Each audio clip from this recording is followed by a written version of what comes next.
Global health lives in Anchorage. Our textbook defines global health as referring to transnational health concerns that cross national borders.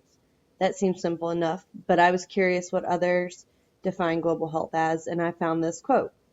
Global health is coming of age, at least as measured by the increasing number of academic centers, especially in North America, which use this title to describe their interests. Most global health centers are in high-income countries, although several have strong links with low and middle-income countries. To me, that it boils down to high-income countries doing what they can in order to improve global health for all. So identifying exactly what constitutes global health can be the tricky part, but there is no question in my mind that global health definitely does live within the walls of Anchorage. Anchorage sees a lot of visitors from all over the world. As a waitress, I get to talk with a bunch of people who are visiting from all kinds of places like Australia, China, Russia, etc. So the first person I interviewed was Miss Evelyn Taylor. She was born in the Philippines in 1984. She moved to the United States in 2005 on a work permit and shortly after she met her future husband. In 2012, they became stationed here in Anchorage.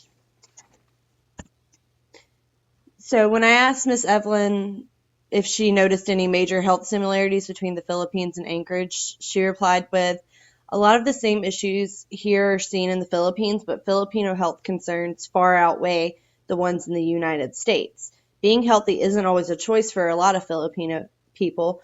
A lot of times it's a matter of eating or not eating. So she pretty much stated that malnutrition was a huge concern in the Philippines. All too often, an average meal may only be white rice and soy sauce, and there's a lack of protein intake.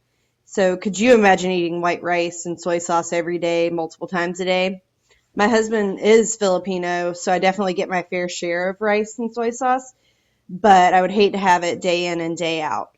This chart shows the average underweight statistics of preschool age children, adolescents, and adults and elderly. It's definitely a large concern there. So Ms. Evelyn said that we don't see malnutrition here like it is in the Philippines. If anything, we just see people here eating way too much. She said back home in the Philippines, there's a lot of, really skinny children to the point where you can see their rib cages without, them even straining their bodies at all. One of the hugest issues for the Philippines is the economic standings. It's the greatest factor of poor health. They can't afford foods that they need to sustain their bodies, and along with malnutrition and the lack of economic standing, they are living in unsanitary conditions and so forth. So a lot of people, like my mother-in-law, when she left the Philippines, she moved to Spain, and that was in order to work so that she could send money back home just to support her family. So the next person that I interviewed was Katerina Pavlovsky. I actually met her while waiting on her and her family at work. Katerina is a Czech Republic native staying in Anchorage on a tourist visa with her family. She said that the health in the Czech Republic is good, and it's quite similar to here in Anchorage from what she has seen so far. She said that the environment is similar, and she thinks that plays a big part into it. So she did say that she did catch a minor cold while here in Anchorage, but it played out the same as it would back home. It's just very similar situations. She hasn't really used the healthcare systems here, but she did say that her uncle pays a lot more money than they do back home because healthcare in the Czech Republic is virtually free.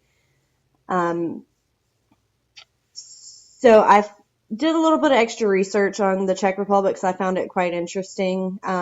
Healthcare in the Czech Republic has greatly improved in recent years due to preventive care, like health care programs set in place by the Republic's government. But some issues that are still battling in the Czech Republic deal mostly with environmental influence, and that's from the industries, mining and agriculture. So I thought that was a really great thing that they're actually moving forward and they're using health promotion programs in order to improve their overall health. And then these are my references. Thank you.